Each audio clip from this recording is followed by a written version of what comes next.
Welcome, everyone, to another exciting episode of the Airgun Geeks podcast. This is our first episode for the 2023 season. Patrick and I are very excited to be back in the saddle in the airgun world.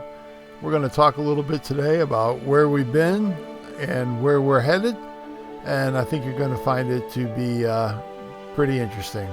We also have some really cool tidbits from SHOT Show 2023 that we'll be discussing as well. And also, we're going to talk about a little contest between Patrick and I. We haven't ironed out the details, but it should be a heck of a lot of fun. Thanks for watching.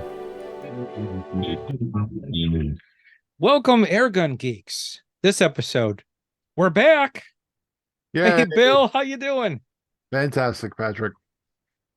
Wow, you're looking a little thinner in the face. It's finally stopped raining here in California for a little bit, and the earth has stopped sliding around, and we actually have somewhat reliable power and internet again. But we're all good. We're all good. Nice sunny day today. Good. Yeah, I heard everyone was getting around by boat. I don't know. That was a rumor going around on the East Coast. Oh yeah. Well, it's the dang mudslides that are such a pain in the ass. They really get.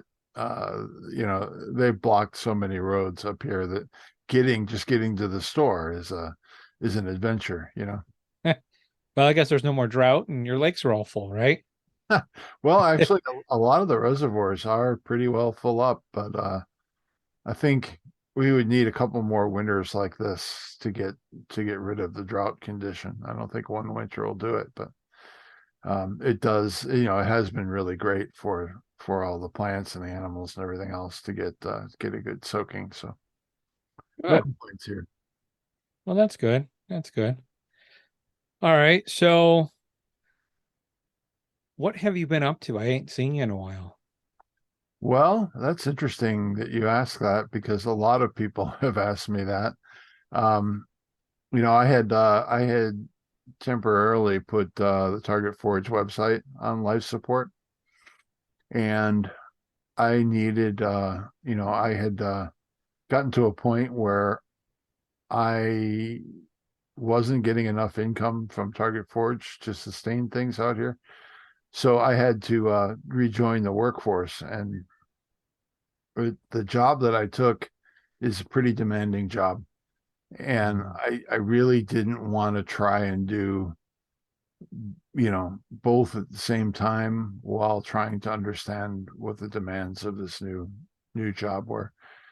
And I'm glad I did it that way.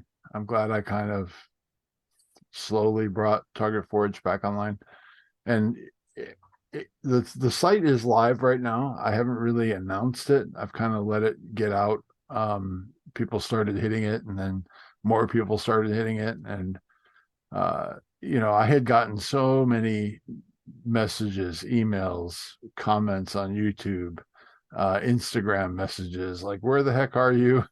I need parts for my compressor." And I was like, just sit tight. I'm not leaving completely, but I need to take a break for a while. And that's what we did. And it's good. Overall, I'd say it was definitely a plus. And the stuff that's on the site, that you'll find on the site now, is stuff that I actually don't have to physically make. And once all of the powder coated targets are sold, the stuff that I already have powder coated, they're going to be sold in the white, which basically means no paint. So you can buy them, you can bring them home, you can paint them whatever color your heart desires. And you're still going to get the great durability and the fun designs that Target Forge is famous for. But I'm out of the finishing business because honestly, that was a big investment, the powder coating line for this stuff, and it needed to go when the business slowed down. So no more powder coat, but still really high quality metal, and we've got some interesting stuff in the works for both Target Forge and the YouTube channel. I recently acquired a CS3, and I know I've been pretty vocal about not liking those as GX. Yeah. And I really thought I get so many questions in the comments on the YouTube channel, like, well, why don't you just spend a little more and get the CS3? I'm like, you're not getting the message. Mm. The CS2 is simple, it's small, it's more portable, it's everything about it is better. And getting that message across, I think is going to be better served with me actually getting one on the Young Hang Hot Rod shop, and then taking it apart, talking about it, and covering those topics. So that's coming up, and we've got some other cool stuff coming up for the YouTube channel that I think people will like. And Target Forge is restocking with more parts for the GX compressor line. So there's plenty of stuff on there right now, and more is on the way. So we will continue to be your source for GX compressor parts. What is really funny, when you order a GX compressor now on Amazon, you get this message from the seller, and it's priceless what he's trying to say, and how awful he says it. I mean, he speaks more languages than I do, so my hat's off to him. But it, it's just like he tries to make a sales pitch that you don't need to lubricate it anymore on the inside, and I'm like, you're crazy if you think you can have a mechanical device that operates under those pressures and loads and not lubricate it regularly. But he's very clear. He talks about getting you a year out of your compressor, and that's their expectation. They want it to last for the duration of the warranty, and then after that, you're a wealthy American, you go buy another one and replace it in a year. And a lot of us air gunners just aren't into that Mhm. mode of consumerism. We'd really like to, if we can just put a little bit of regular maintenance into it, and have something that lasts, it's time well spent to me. Some guys don't feel that way. Some guys will, throw it in a trash Mhm. pile, go get another one, and that's fine. There's plenty of compressors that'll end up in the trash pile out there. But I like this one because it is serviceable, and because there is a path forward. But anyway, And there's no excuse because you got a video on how to take it apart. So the yeah, intimidation factor should be gone. absolutely, I absolutely. mean, It's funny uh, because you do a video like that, and then like the one where I put the elapsed time meter on the mhm, compressor, and inevitably the question is, well, what's the service interval? What do you recommend for the service interval? I'm like, I'm just the guy that has one of these too, and I'll do my best to come up with a service interval, like X amount of hours do this. But people need to understand that it's just me guessing. The manufacturer doesn't have much interest mm, in getting that data the way it would normally be done, right? I mean, normally if this was a big boy company, you'd go run that, and then you would run it to death, and then you'd run it with regular service and see what extends the life. But mhm, I don't think it's really in their interest to extend the life. So maybe we'll have to do some tests like that in the future, and come up with that data in a real way. But that costs money. At the end mhm, of the day, that means me, getting compressors and running them and analyzing their failures, and that's not an inexpensive thing. So maybe we'll do it, maybe we won't. We'll see what happens. We are going to give away the one that our friend, the Hawk guy, gave to the channel a while back, that we were going to give away. We're still going to give that away. It's totally tricked out. I mean, it's not a stock mhm, CS2. So that one's going to be coming. That giveaway video is already written and it's about half done. So we'll get that underway. And that's really the status of Target Forge and where I am right now. And I I have to admit, Patrick, I haven't been shooting very much this winter. Mm. It's just been, I mean, it's been wet. It's like for a good part of this winter, we just had continuous rain. And when it wasn't raining, the range was wicked muddy. And I somehow I found one of my really good field targets up in another field. And I'm like, how in the hell did this get up here? I didn't move. No idea. But Hmm. it was like a $75 field target, and it's just sitting there next to some horse supplies. I'm like, what in the world is going on here? But anyway, that needs to be cleaned up and put back out. It's really cool. It's a self-resetting field target. Oh, okay. Okay. So you Out hit out it. in the elements, kind of out, or Yeah. just oh. Well, it's self-resetting. So when you hit it, you see the action of the movement, and then because it's right near its tipping point, it arcs back, so it goes flat, and then it comes back up. But Oh, you have to hit it right on the target button in order to get that to do that. that's So pretty cool. yeah, I've always used that as my far target, like my 55-yard target for practicing for field target, because I don't have to have a string on it. And when you get a string that long, it's kind of a pain. So You having just you self-resetting. just made me think of something. What's that? What if it goes back and hits a button and a little remote signal comes back and lights up a light or a and you got it. Yeah, that's all of those things are possible.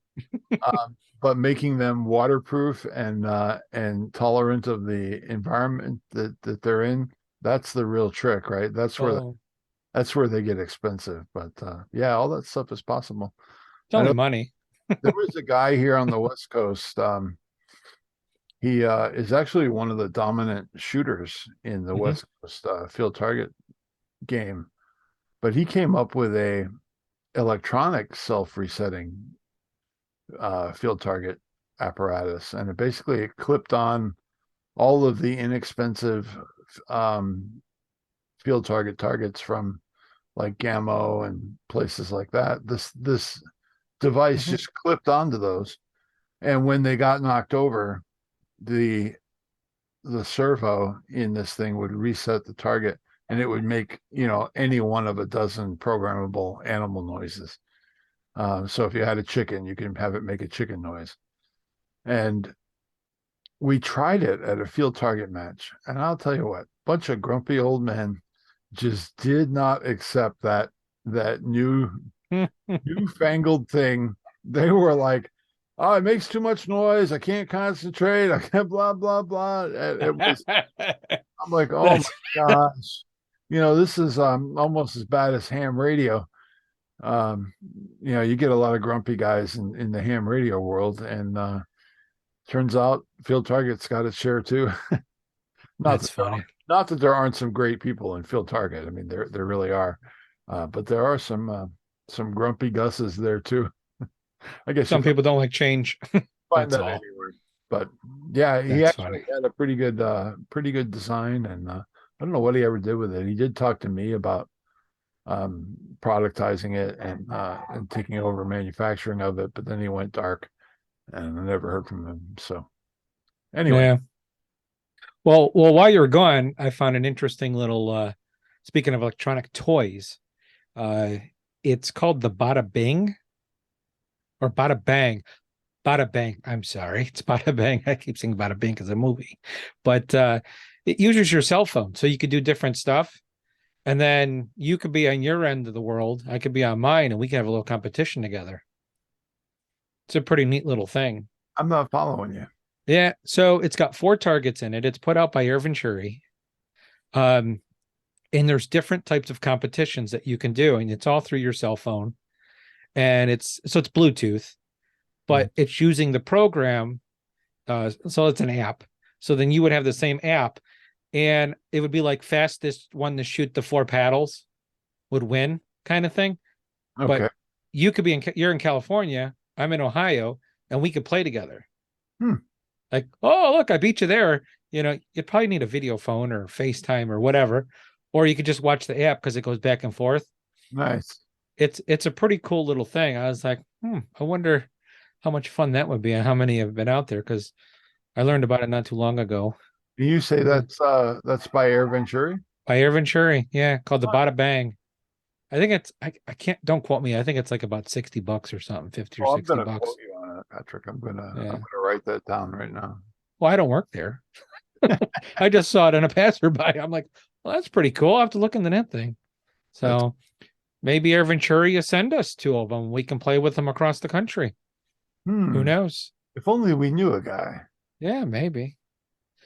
Uh, so that's good. How are you health wise? Are you good that way? Family good? All that?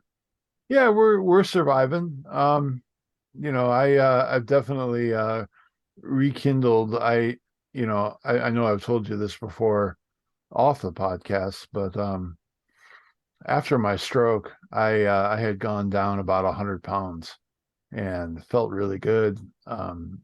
Was definitely moving around easier, a lot less inflammation.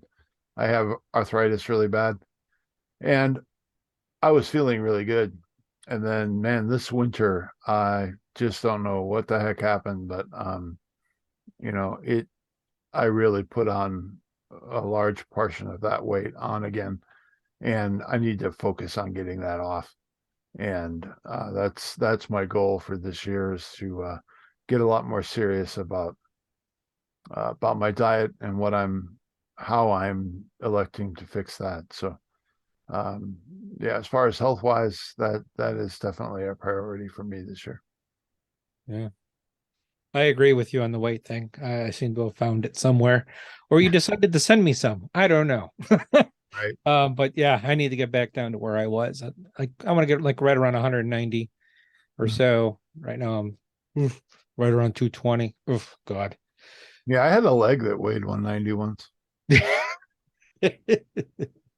Oh God. So, all right. Well, that's good that things are coming back on the up cycle here. Yep. And doing well. I'm excited to see Target Forge back up. I know a lot of other people are. I've gotten a number of emails asking how's Bill and have you heard from him and what the heck is going on with Target Forge. And Mhm. I was like, just be patient. He's on a sabbatical in the mountains Yeah, somewhere, trying very, to figure out who Bill is, or something. I don't know. He needed a break from life, like yep, some of we all do at times. very much true. So it's good to have you back. It's good to have you back. Well, thank you. All right. Um, Where you been? I have been all over. So a lot of people may know, and then those that don't.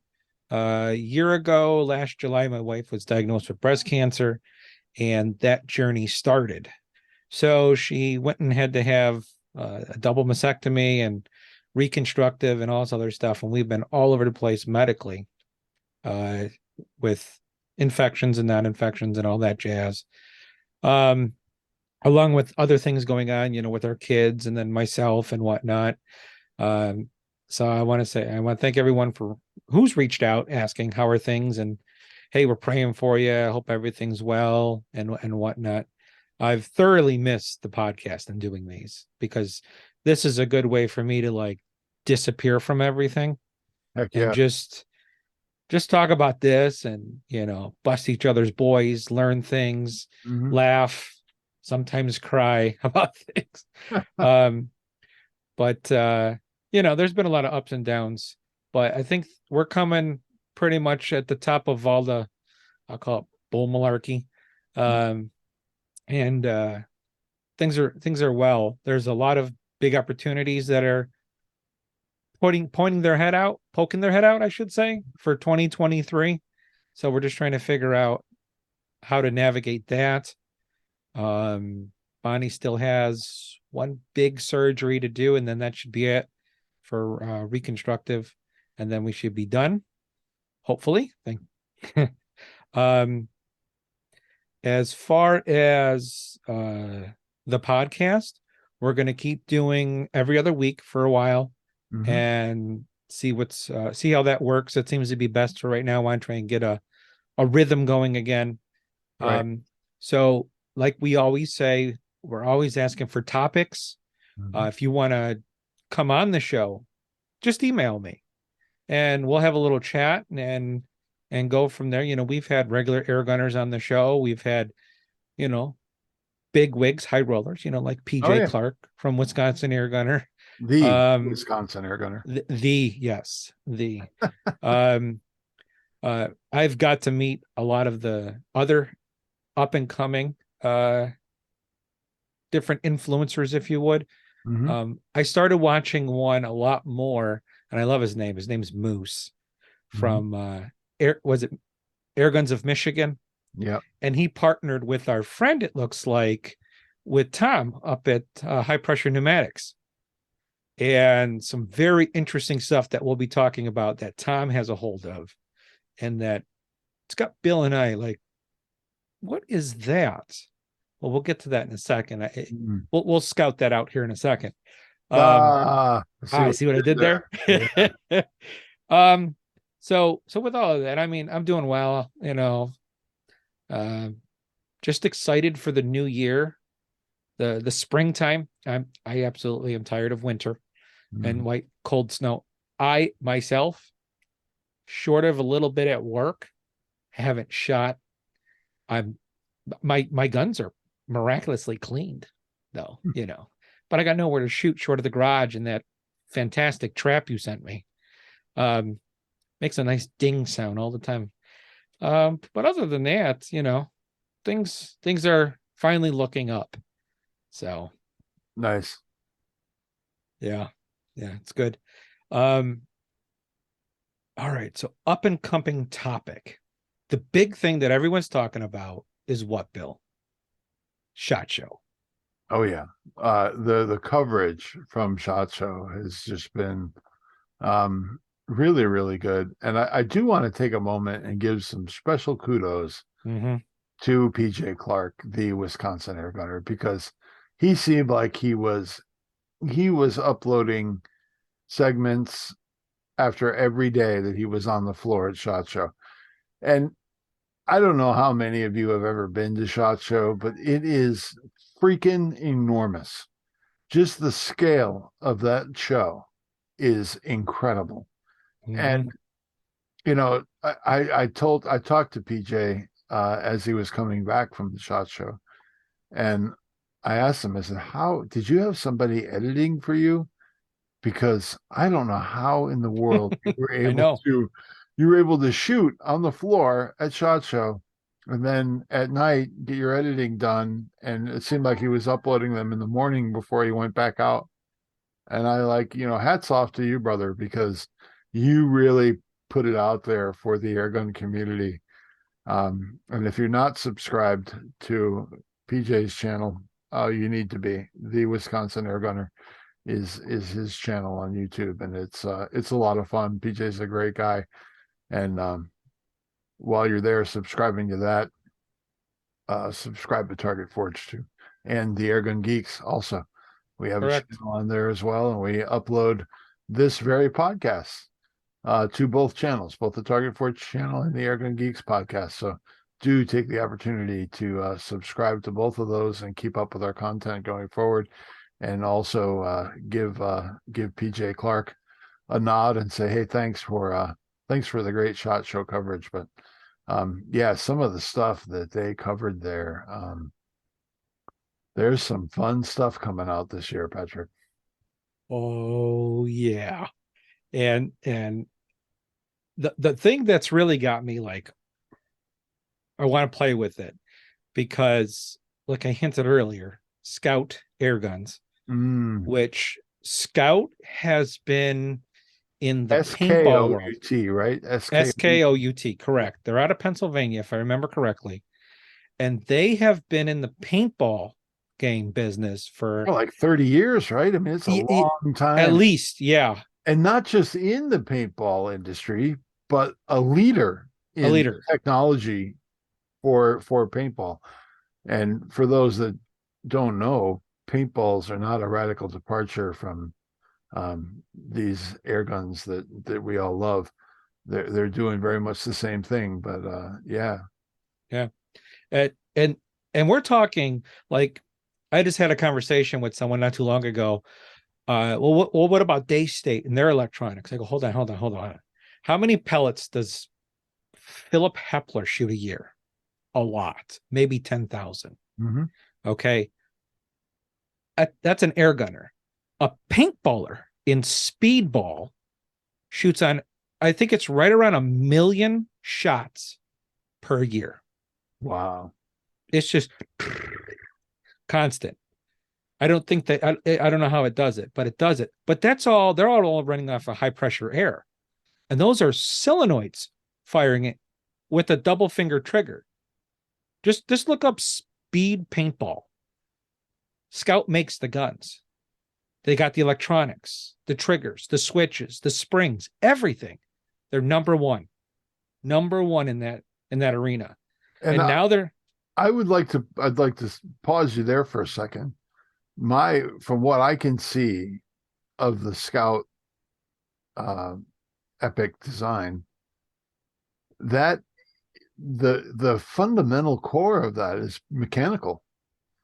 It's only the pulse of air that gets the whole process started that is yes, electronically actuated. Whereas it seems to me the entire shot cycle on the day state is up to those electronic solenoids. Not that that's a bad thing. I'm not saying one is good or one is bad, but what I really appreciated about the Scout design is that it is the shot cycle is dependent on the physics of the airflow, and it's super repeatable because of that.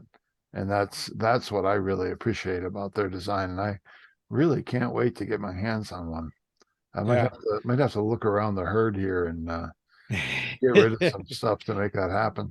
I saw a video. There is one moving part on that whole gun, and that is the firing valve. So, if I remember right, it's all electronically controlled, but they use a very low pressure because of the size of the return piston, and it opens like 45 thousandths of an inch. It's some crazy thing, and the transfer port is huge. But Yeah. there's a video out there. Um, a good video to watch is Airguns of Michigan with Moose and Tom, and they give a quick overview and a little bit of in depth on the gun. Mm-hmm. But the goal is to get the gentleman from Scout and even probably one of the engineers on the podcast, because the thing is so serviceable that one, they give you the proprietary valve tool. Mm-hmm. Who does that? They give you all of the Allens, but I think one to take the whole darn thing apart. You need a socket to pull the cartridge out, which is actually your regulator. And there's a high reg and a low reg. Everything's color coded, just like paintball. And even if you have a leak, they said, you won't notice it in your shots. Hmm. And the battery, I think they You'll said they probably could get, notice it when you run out of air. well, yeah. Well, yeah. But it's so low pressure, it's ridiculous. Right. So, I mean, just there's so much there that I don't want to go into it too far, but that's just a few things I learned watching Moose's channel. And I'm like, that's cool. And the power they're getting out of them. And I think there's only two barrels. There's a 600 mil and a 835 mil or 800 mil barrel. And it goes from, I'm going to say 22 to 9mm or 35 I caliber. thought they had a 177 on their Do website. they? They might. Yeah, I thought they Okay. did. I know that he mentioned in one of his interviews, I'm not sure who it was with. It was somebody at SHOT Show. He talked about them having a challenging time making 22 caliber barrels.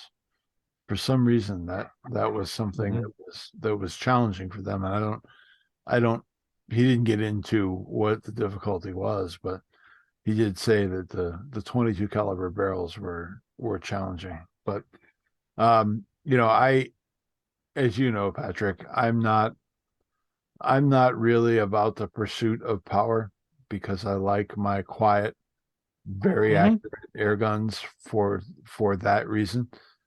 And you know, for me to get something that is in a accuracy class that is day state or FX like, that's that jazzes me up. I mean, I could see myself getting one of those, and I would like to believe that it's you know, being the environment that a paintball gun has to live in day out. Yeah. I think I think this could be a pretty reliable and durable airgun platform for us if they had 30 years to perfect all of that. And you were telling me the dang thing talks to you? Is that what's going on? Yeah. So it's fancy because their paintball guns also talk, and you can turn it off. But you were calling I it the can't do that with Epoch. my wife, Patrick. What? I Well, tried. maybe the new ones that are coming out. They frown on that.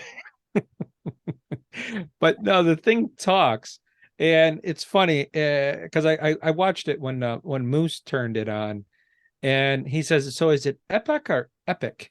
And it turns it on, and it says, "Welcome to Epic." So it tells you its darn name, Hmm. But us English, Which is Americans. handy because obviously they're very challenged at spelling at Scout Air Guns.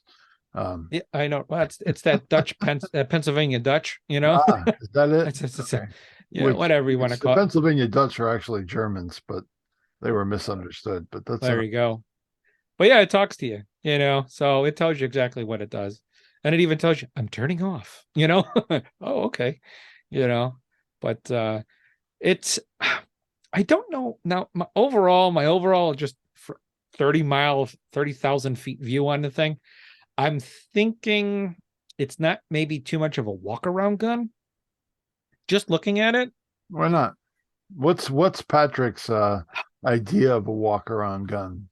Oh, well, like a Leshy or FX Wildcat or a bullpup of some sort, whether it be a So it's got to Taipan be or small and light. Spawn Light. Yeah. The thing looks light, but it also looks huge. I swear we're going to see it on like Star Wars or something Hmm. because that's what it looks like. But they say it's not too heavy. But is it a bench gun? That's where I'm thinking. Bench, maybe speed shooting kind of thing. I don't know if I'd want to be walking around with it. I don't know yet. I haven't even touched it. So that's my 30,000 foot view and opinion. But I do want to play with it. Mm, I I hear you. do. The question that someone asked me is, will it replace your impact for shooting slugs? Okay, so my answer to that, right now, Scout doesn't have slug barrels. So no, Mm. they're working on it. Oh, and by the way, I don't know if you knew, it comes with 3 barrels. Yeah, I saw that. Comes with a neutral, a plus thousands, and a negative thousand, and their Nikon boron Nitride. nitrite. Yeah, Yeah. So with a Teflon embedded in there too, and it really is a form of parkerizing, I believe, if I okay. understand their process. And their carbon fiber Parkerizing, sleeves are permanently put on too, from what we can tell. parkerizing as a finish on guns, that was, you know, famously on the 1911 for a long time. They were all parkerized. And what's beautiful about that finish is that it readily accepts oils and things like that, like because it's kind of porous, Mm-hmm. but it's also ridiculously durable. So I think Yeah. that's how they get the Teflon in there. But that is really cool. I'm intrigued to try one and see how it does with leading versus my FX barrels. I'm not really very happy at how quickly my FX barrels tend to let up. Um, and I'm using, you know, JSB pellets. Not like I'm putting Hmm. junk through them, but I do see it after about it takes 400 or 500 shots through there, and then I start to see my groups open up, and then it's time to clean that, and which I should be doing anyway. And I'm inherently lazy, but I would like to see that scout barrel and how it does in terms of interval between cleanings. Yeah. No, only time will tell. Yeah, very true. So, and I think what's the going rate? I think they're like 29.50 or something like that. Yeah. 27.50. I don't know. I keep going back and forth. Inflation, I think they said in the one shot show video, increased it a little bit. Well, you know, they're going to sting when you have to plunk down that money for one. But Mhm. that's why I say I might have to go through the herd here and give up some safe queens that haven't been getting a lot of use. But yeah, I would definitely try one. I'd like to play with one and see what they're all about. Um, I also see that there's a lot going on at Element these days. Uh, Yes. yeah, some really interesting things. That electronic scope, which you have actually been kind of, at least out of the two of us, the avant-garde on the prismatic Mm-hmm. scopes and using those. And it looks like Element has increased that eye relief quite a bit on theirs, which to me was a serious downside for the previously available um, scopes in that world. But they're definitely a radical departure from what we're all used to, like like the one in this photo up here. Um, Mm-hmm. they're not like that. They're not the same. But the ability to upload your ballistics to that scope and then feed in data from a rangefinder automatically, and it will adjust the point of aim for you. Mm-hmm. That is crazy. I mean, that's one of the more challenging skills, right? I mean, I won't say anybody can get an accurate gun, lay down on a bench, and print nice groups, provided the wind is not kicking their butt. But to be able to have that variable distance and still be able to hit that target reliably, that is really cool. Did Um, you know you can draw your own reticle, Bill? yes, yeah, I'm like, whoa, that was interesting in itself. I, I think it's called the Hyper 7, yeah, if I remember correctly. yeah, and a lot So, of new stuff going on with the Helix too. The Helix has got an upgrade for illumination and HD glass, yep, which is pretty. Is it HD glass? HD, yes. Yeah, Yeah. it's the HD model. Again, Wisconsin Air Gunner, PJ's doing a review on it. Hmm. So that's out already. It's pretty neat. I think it's a 4:16 by I'll tell you, I 50, would I think. I would very much like if anybody from the field target community has tried one of these, if they could come back to us through the Facebook group or through email or whatever, and let me know if it pops better in focus than the original Helix, the one that went up to 24, because that's one thing that I've not really been all that enthusiastic about with the Helix, the original Helix that I got. Mhm. Um, that focus doesn't, when I say pop, I mean you're turning the parallax wheel and you get a really sharp jump in in visual acuity when you get to the right mark on that ring. Like your focus, the delineation between in focus and out of focus is a very, very small area, so that you have no doubt that you're right. Because sometimes Mhm. if it's too soft, especially at the longer ranges where the marks are closer together, you you just don't get that, Mhm. that's the focus.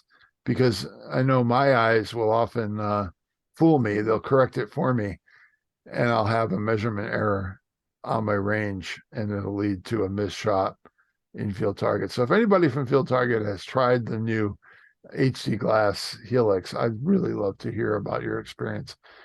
And I know that when you hear Matt talk about it, it's more of a, I guess it's more of a hunting glass than anything.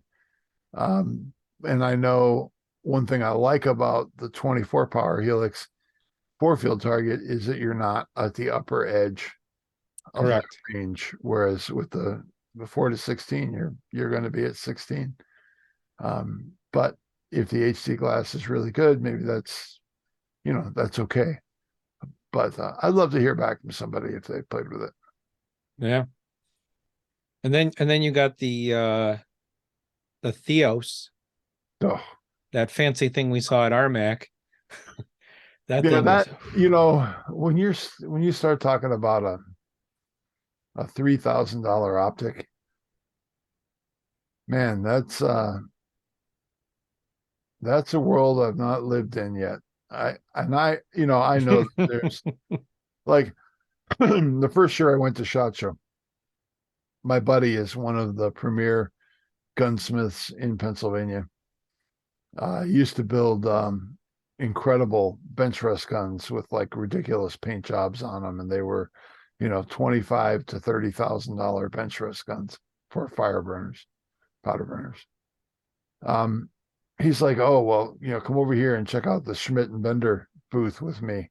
And I'm like, Schmidt and Bender, who's that? He's like, really? You don't know? I'm like, no, I've never seen Schmidt and Bender at Bass Pro or wherever. He's like, no. You won't ever see them there because I think their stuff starts at like $3,000 or $4,000 and goes up to 20. It's a whole nother world. You're not shopping there. You're not going to go to the big box store and see their product, but I know the Theos owes a lot of its internals, a lot of its design to those really classic German optics, and that is super cool. But I have to say, as an air gunner that has to have some kind of a budget, that's a lot of money. that's a whole nother gun Yeah, exactly. I with mean, optics. and I don't know how I feel about it. I mean, is that quality of glass really going to make you a $3,000 better shooter? Maybe it's like racing where you spend an inordinate amount of money on that last 5% of performance, right? Mm-hmm. That's where it gets really expensive. Maybe it's the same thing. I don't know. I think they're just putting their feet in the pool of firearms. Is it a great scope? Absolutely. Mm-hmm. I mean, you and I have looked at it. It is incredibly good. The light gathering on that thing is ridiculous. Mm-hmm. The crispness of the image, it's like it looks better than real life when you look at stuff through that scope. I mean, how do you do that? It is really, really good. And hats off to them for being able to bring that to the marketplace. I agree. I should put it on my sub 12 foot-pound gun. Oh yeah, definitely. It would be perfect. Oh yeah, it's pretty neat. So speaking about distance, feet per second, and whatnot, I saw a little blip, A blip. little blip video of the secret thing Frederick was walking around with, and it's got a Frederick's name toy. in it. Frederick's Frederick's toy. toy. Yeah. That's what we all called it at RMAC. Well, it Yeah. has a name now. And to put that in perspective for those that didn't catch our coverage of RMAC this past year, Frederick was walking around with this thing when people were shooting and kind of gathering all their ballistics on their gun. And, he was just showing off his toy. And it was so cool to watch that thing work. And I'm like, wow, I really can't wait for this thing to get productized. And here it is. He said he could tell if you were shooting pellets or slugs. Oh, Right at that point. The BC. You can see the BC. I mean, Yep. a pellet's going to show up like a sore thumb when you start measuring BC. So the thing is called the True Ballistic Chronograph, and Mm. it uses the FX Radar app, which, by the way, they just had a new version come out. And I hear this is it's a different app for this product. Nope, same app. So Really? what you do is you pick it. It has a in your app under general, it lists a whole bunch of chronographs that they have out now. Because here, I'll read them to you. I have it on my phone. So it's literally under device. You have the Pocket FX chronograph, which we all know about. You have the archery version, which is the FX Pocket chronograph for archery. The Pocket V2. I don't know which one this is. It says FX Pocket Chronograph V2. Is that the version 2? Something new we don't know about? One would think. And then you have, it's labeled FXTB, the FX True Ballistic Chronograph. So when you click on that, it gives you all your units, your audio, everything. So it's all set up on your app. Here, it Cool. might be able, you might be able to see it. Yeah, sort of. But it's all right there. And there's a new version now. I think it's like 1.82 now, which I like. It doesn't, because it would get a little glitchy every now and then and not pick up shots with the regular pocket chronograph. But I have no idea how much it is, though. So that's, everyone's going to ask that.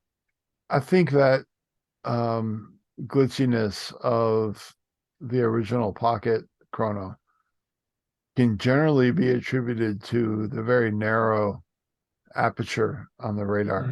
The aperture is that field of view that the radar is looking at. And it was so small and so tight on that unit that you literally had to have it attached to the barrel in order for it to be in line with the pellet flight. And if you had a really loopy trajectory, it could be challenging to get that within the capture window. And, I used to hate running it hanging off the barrel because it would always inevitably affect point of aim. And that drove me crazy. So, yeah, I'm really excited about this. I love the fact that the cover for the whole unit snaps off and then becomes the base so you can set it up on the bench. I thought that was so cool. That its own packaging is actually part of the setup. Well thought out. I can't wait to see what they're going to charge for that. I know, right? Now, this thing isn't just for air guns. This thing goes from 1 foot per second to 4,000 feet per second. Yeah. So you can use it for everything. So basically, a lab radar had a baby, and you don't need the microphone. Right. And so this thing, from what I heard when I think maybe it was John talking about it. John was talking about it. Yeah. Texas was talking about it. It is continuously reading. So you don't need that input signal from the switch or the microphone to tell it when your shot left. It's just looking at it all the time. Sees a pellet go flying away. It says, "Hey, I know that guy. I know how fast he's going." Yeah, I can't wait to see the price on that, and I really hope that it's a whole lot cheaper than the lab radar. I hope, yeah, because that thing's like $600-700. Yeah, it's an investment, and it's big. It's big and bulky. This and thing, you got to buy that $50 microphone. Right. This thing is pretty compact. It's got the integrated cover, and it goes like 12 hours on a charge. And that what's really cool is that it's lithium ion powered, so you can just charge it up on your USB cable and have another 12 hours of fun on the bench. So that's pretty cool. I'm happy with that. I hear you. That could be what I call that, like making sure that you're not cheating on certain competitions, because they can just have that and it could see everyone. So while you're shooting your competition, I'm just thinking at RMAC, one could be above every bench or at every bench, and you can get all of your information, and it can verify that this person was using slugs. Bill, what are you doing? You know, Hey, why do you immediately blame me for that, they're Patrick? called halos. Come on. They're called halos. You know, the FX Halo, Have we seen those yet? they're still in heaven. They're Uh, they're still they're still up there. So I okay. don't know. Everyone was. In fact, I got a couple emails on that. Have you seen the halos? I go, just in church. So I don't know what's going on with those, but it is what it is with that. So that's what we call FX time. Well, and I I'm an FX fanboy. I'll not make any excuses there. Yeah. I do believe John has the best hair in the airgun industry. Mm-hmm. Will not dispute that. I think Frederick does an amazing job bringing us really cool stuff. But here comes the caveat. Um, I'm a little disillusioned with the over promising and under delivering. This time last year we saw all kinds of really cool stuff that was going to come out for the FX Impact. Mm-hmm. Um, I'm still not I'm not seeing a lot of that in the mainstream yet. And I get it. We had a challenging year with supply chain and getting stuff. I understand. But gosh, keep us updated, FX. Maybe maybe tell us, hey, this probably isn't going to happen. We looked at it and it's too expensive, or we can't get it made, or whatever it is. Tell us the truth. Don't Mm-hmm. don't put all that stuff in front of us and then not say anything about it anymore.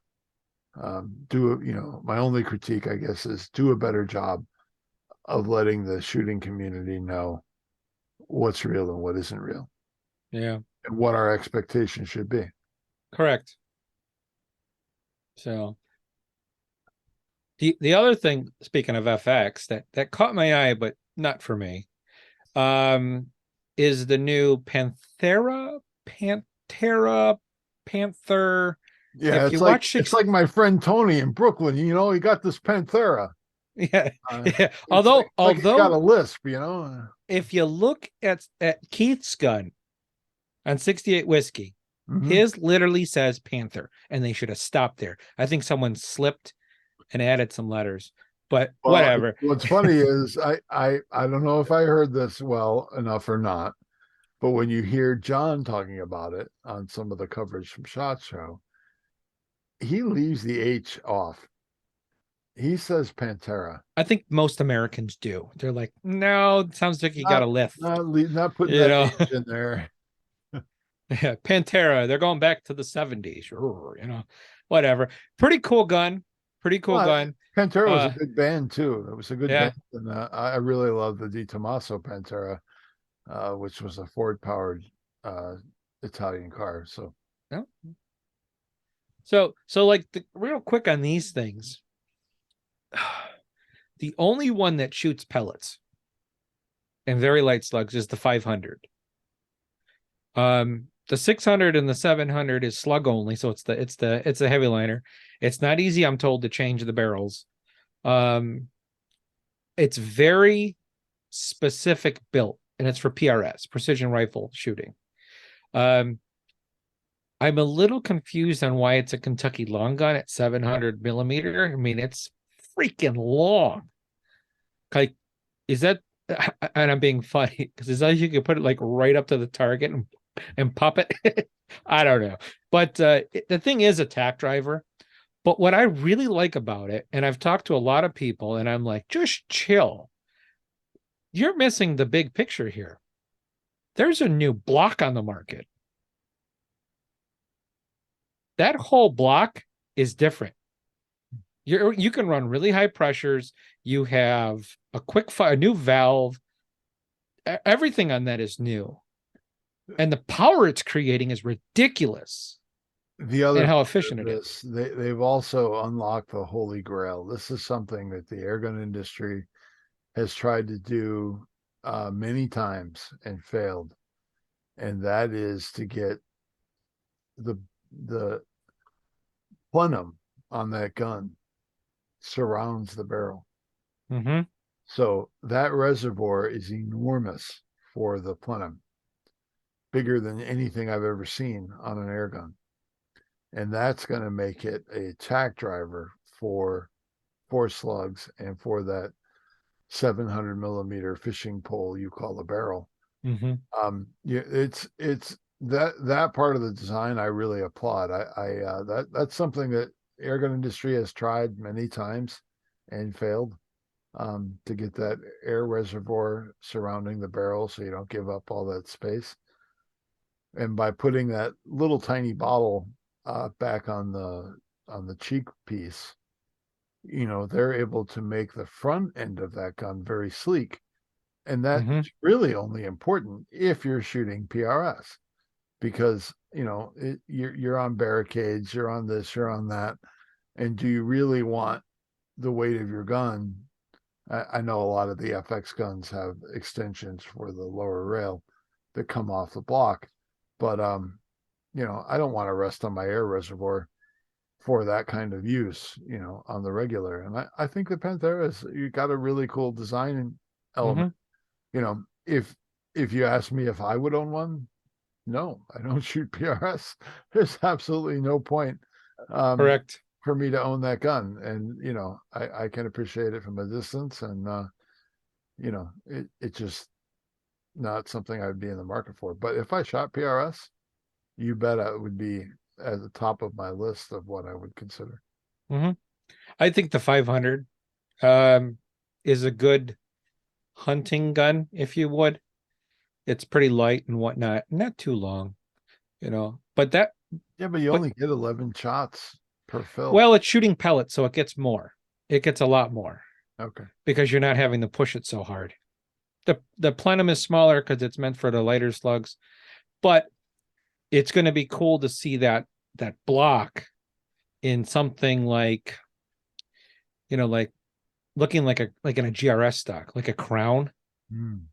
kind of scenario there.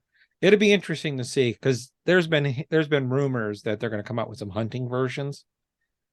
So we'll see what happens. But the block itself is revolutionary in the way that all of that is. So, we'll see. That's cool stuff. Um, what else? Uh, so I actually picked up one of these. Do tell. I did. And Bonnie actually liked it, so it was a win-win. And I love the name because I saw this influencer. He makes me laugh. I can't think of his channel right now, but it's called the Umarex No Toes. He says no toes, so I always call it the no toes now. But it's no toes. It's a little carbine. It's I think 20. The barrel length's 11.75 inches long. The whole thing is, I think it's right around 20, 25 inches, right around there. It weighs 4 pounds by itself. Wow. It's regulated. Um, The fact that it's regulated it's regulated. and at that price point is what Right? makes this truly interesting Two to two hundred and consider, sixty-five bucks because for there's a retail. lot of really expensive guns out there that are still not regulated. And Correct. like, I don't understand where you're going with this. Yeah. I saw a couple reviews, people shooting it, and then I went on a couple websites, and I'm like, 700 feet per second, 13 foot-pounds. Heck am I going to do with that? I mean, planking in the basement or whatever. I'm like, Then I saw some reviews where it's getting 750 feet per second or so with an 18 grain pellet. I'm like, well, that's more like 20 foot-pounds. And honestly, in that 13 to 20 foot-pound range, Patrick, is perfect for rats. I Yeah. mean, absolutely perfect. And by the way, remind me to tell you about my new recipe for rat attractant that can be used on traps and hunting those evil creatures. Because Will it do. works really well. We'll get to that later. Yeah, we'll go. Yeah, definitely. So, like the technical specs on this is it's got Weaver Picatinny. That's a big plus for me. I hate dovetail. Oh I yeah, love I'm that. with you there. Um, I think we should start admonishing the airgun industry for even putting dovetails on guns to this in this day and age. Why? Why are you doing this? correct. Correct. Um, it's shrouded and it has a suppressor that works. Wow. I was quite shocked. It's a 250 bar or 3,625 psi fill. Now, you get 21 regulated shots. After that, you can technically go up to 40, they say. I'm going to tell you, I did say? 5 magazines and they're 7 shots per mag. That's about it. It really starts dropping pretty good after that. And that was all done at 25 yards. So a couple numbers on that I was getting on mine, and I'll tell you a little trick on the back of it. So 18.13 grain. This is the FX and the JSB and the H&N. 793 average. That's 25.32 foot-pounds on mine in Ohio at about 1,200 above sea level. Now, I wanted to make sure this thing shot Hades because this would be a great pester. 15.89 Hades, 810. Damn. Average, Moving. 23.16. That's more than enough to open those up. I'm calling this a 15 to 45 yard gun. Sure. With an ethical kill. Now, we did an episode on pesting that if you can't put 5 shots in a size of a $50, too far for you or for the gun. Could it shoot farther? Probably. You could probably do 100 yard hitting paper, knocking little soldiers over, at that point, whatnot. you're kind of like an artillery guy, you know. You're yeah, it's it's quiet. I'll give it that. It's easy for the backpack. You can technically take the stock off. You can unscrew it.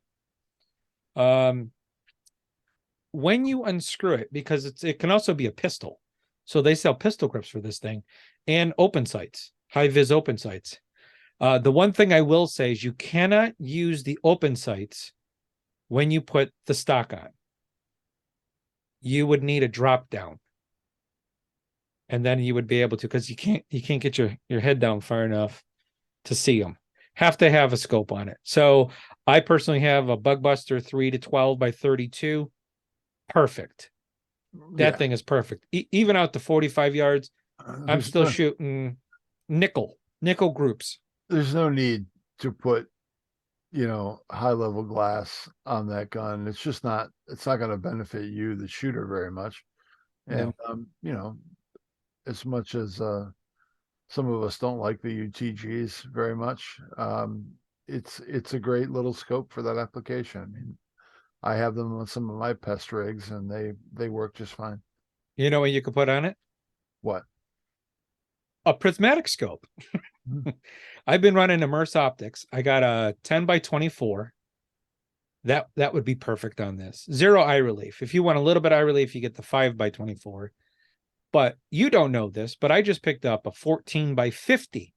They're big prismatic scope for a steel on Airgun Nation. Definitely a shop there. I could see the whole darn tree. I could see everything. It's absolutely awesome. And the clarity of that thing is ridiculous. So the no-toes, iguana gun. I'm going to go all day long. Now, the jury's out on how long it will last, but I think it's going to last a while. It looks to be very well built. The trigger, first stage is long, but you can adjust the second stage. And from the factory, it's like, oh my God, no. It's I would call it horrible, but predictable. But when you screw that screw in and you get that wall just that little bit more, pop every time. Pop, pop, pop. And it's wonderful for what it is. It's no FX trigger, but if I'm shooting nickel groups at 44 yards, 45 yards, I Now, think it's pretty good. is this a bolt gun or is this a semi or what's going on there? So it's a side, it's got a little like a lever, like on the AP-16. Mm-hmm. So it sits flush on the left-hand side. You grab it, pull it out, it pulls the bolt, Why which would is actually, anybody put anything on the left-hand side? That's why. well, if you ask me, that's the proper side for a right-handed shooter.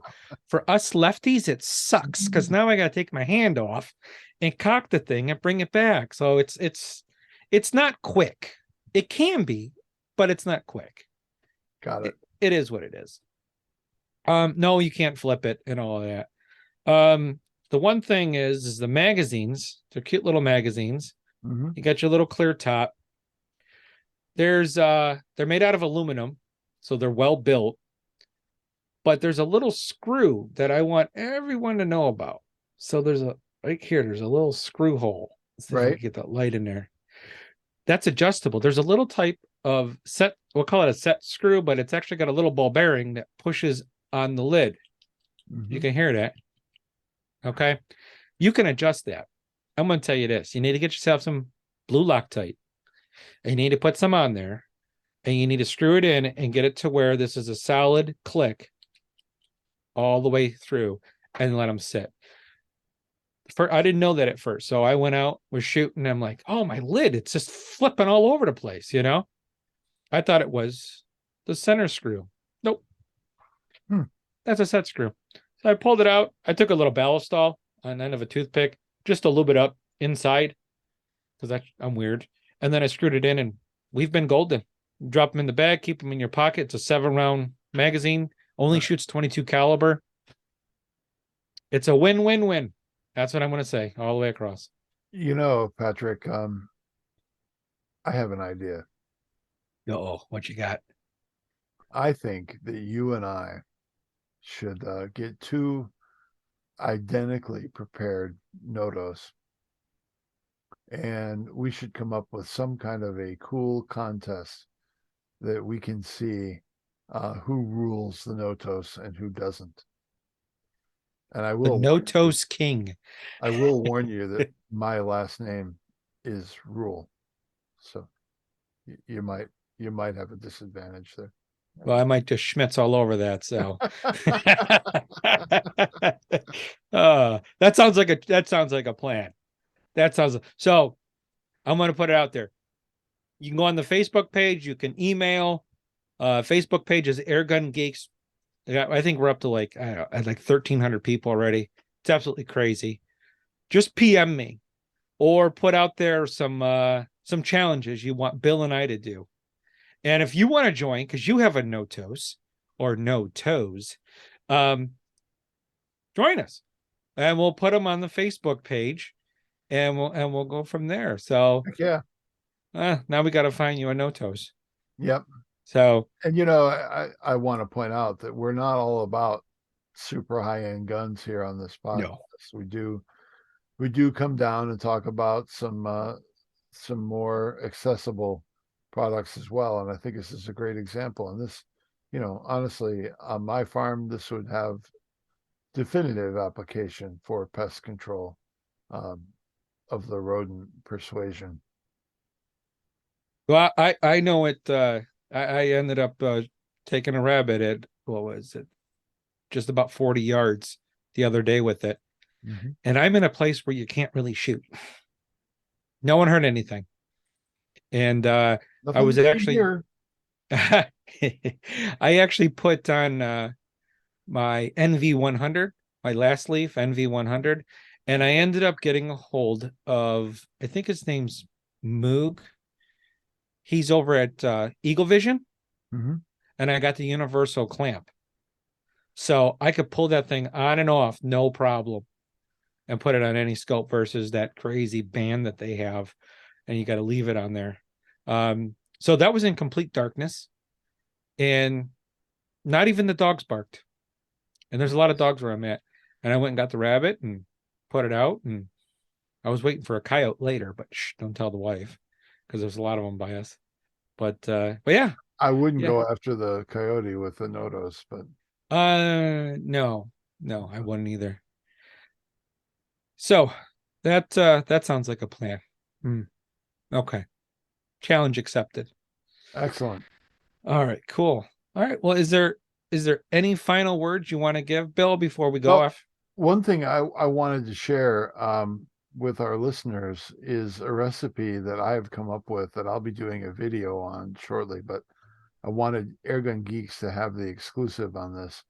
Oh. Um, I I actually got the basis for this recipe from a UK pest control expert, and then I kind of tweaked it myself. Um, and it is absolutely lethal on rats and mice. And it plays to they have to eat like 1.5 times their body weight per day in food in order to remain vibrant. That's how ridiculously fast their metabolism is. Mhm. And you this attractant works so well because it plays to everything that they crave. Not much different than the Western food industry preys upon us humans by using the sweet and salty combination to get us to buy that Snicker bars at the checkout. That's very, very calculated the way that is done. We can do the same thing to rodents. And what I do with this recipe is equal parts peanut butter.